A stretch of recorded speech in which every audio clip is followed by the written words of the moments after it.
위대한 목자님이 내게 부족하게 없어리로다. 그가 나를 푸른 초장에 누우시며 그나 물가로 인도하시는도다. 내 영혼을 희생시키시고 자기 이름을 위하여 의의 길로 인도하시는도다. 내가 사망의 무심한 골짜기로 다닐지라도 그를 두려워하지 않는 것은 주께서 나와 함께 하시느니라. 주의 심판과 막대기가 나를 안위하시나이다. 주께서 내 원수의 목전에서 내게 상을 차려주시고 기름을 내 머리에 부으셨으니 내 잔이 넘치나이다.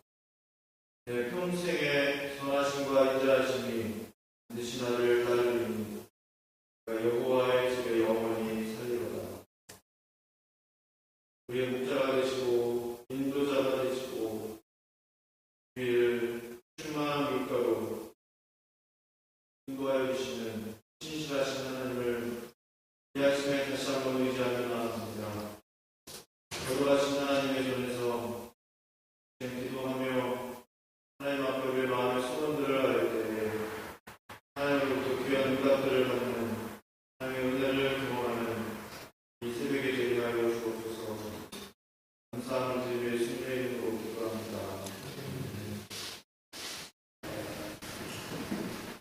안녕히 계셨습니까? 24장 말씀을 보면서 그래서 마음속에 떠오르는 생각은 수많은 마음들이 여호와 하나님 앞에 악을 행하며 우상을 숭배했구나라는 생각이었습니다.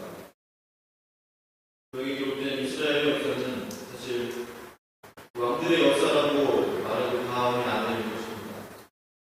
왜냐하면 왕들이 어떠한 신앙을 가졌느냐, 왕들이 얼마나 하나님 앞에 바로 서 있었느냐에 따라 그 나라의 흥망성쇠가 결정되어졌기 때문입니다. 물론 하나님 앞에 바로 서 있는 왕도 있었습니다. 때로는 하나님이 더욱더 큰 믿음을 주시기 위해서 어려움을 주신 경우가 종종 있었지만, 그러나 결국은 하나님 그를 망하게 하시려고 하는 것이 아니라 연단의 시기가 지나고 나면 그 나라와 그 왕에게 그 축복을 주시는 것을 보게 됩니다.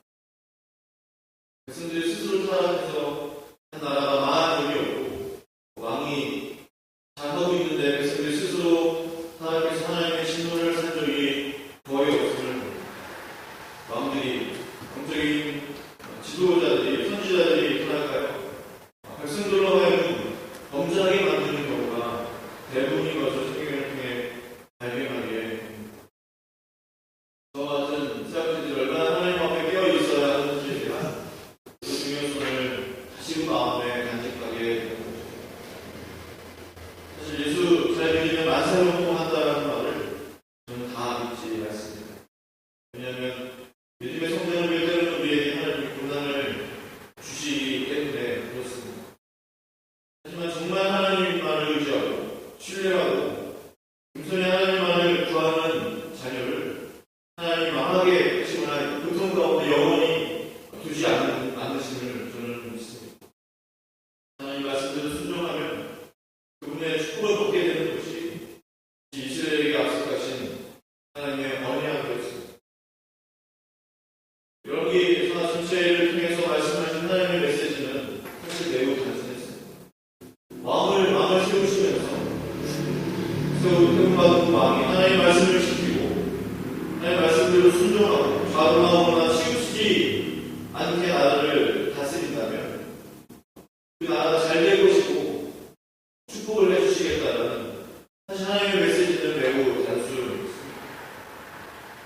하나님 앞에 신실하게 그리고 겸손하게 은혜를 구하며 자신을 거룩하게 하는 사람을, 그 왕을 하나님 망하게 하실 이유가 없으신 거죠.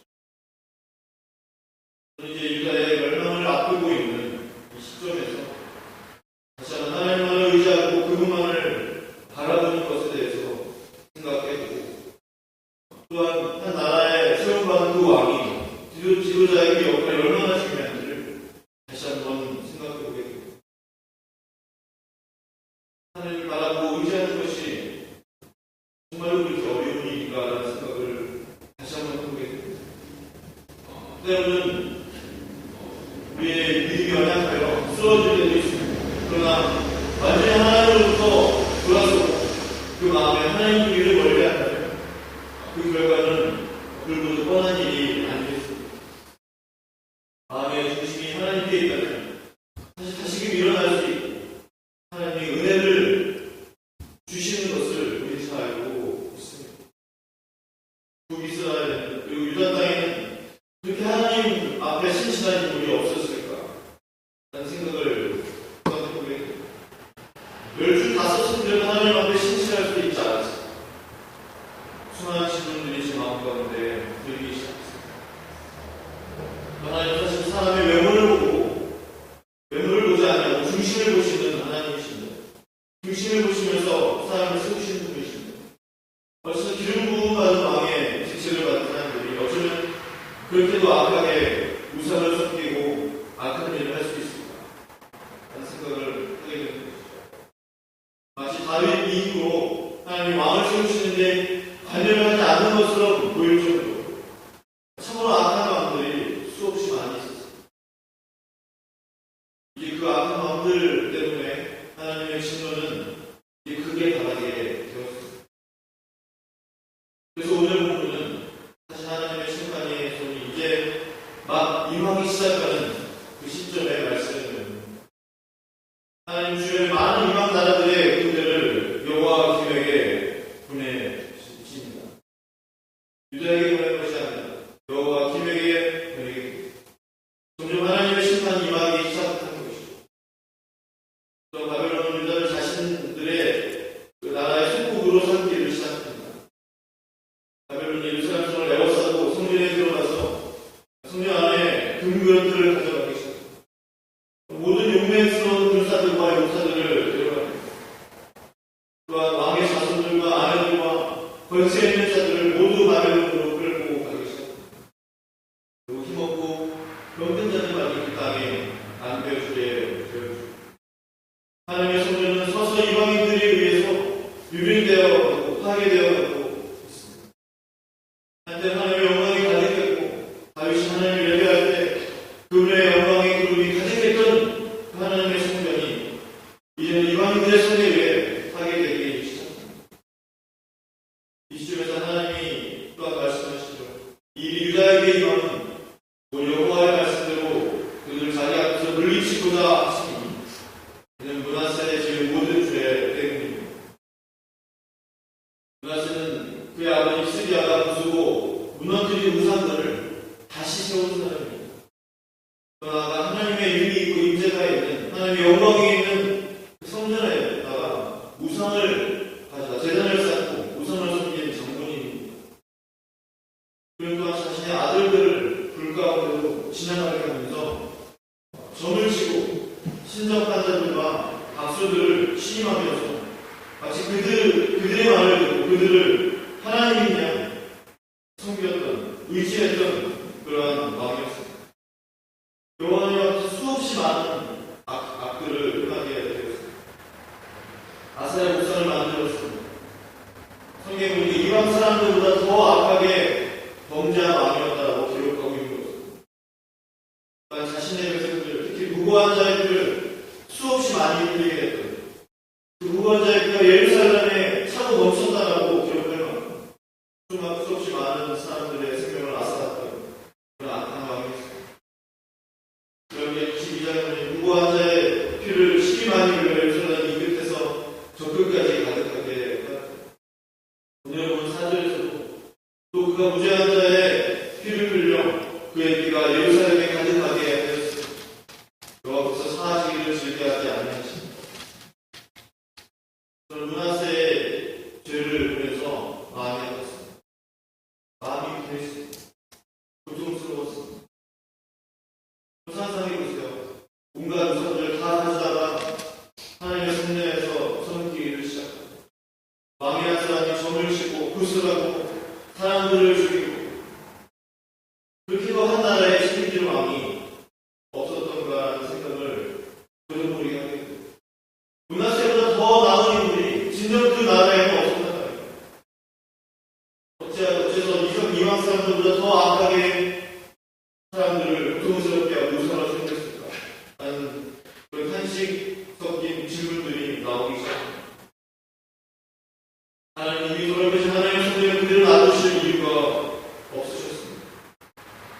하나님 앞에 범죄한 마음을 그대로 두실 이유가 없습니다. 바로 심판하지 않는 이유. 사실 하나님의 진노가 점점 쌓였기 때문에 하나님의 진노를 더욱더 쌓는 그런 시간이었던 것입니다. 하나님의 세운 왕이라는, 하나님의 세우신 왕이라는 말을 이 왕을 보면서도 할 수 있을까 라는 생각을 하게 됩니다. 한 나라의 멸망이 문하세라는 한 사람의 그 범죄함으로 인해서 완전히 결정되었는데 하나님이 그 왕도 세우셨다라고 고백할 수 있을까 라는 생각을 하게 됩니다.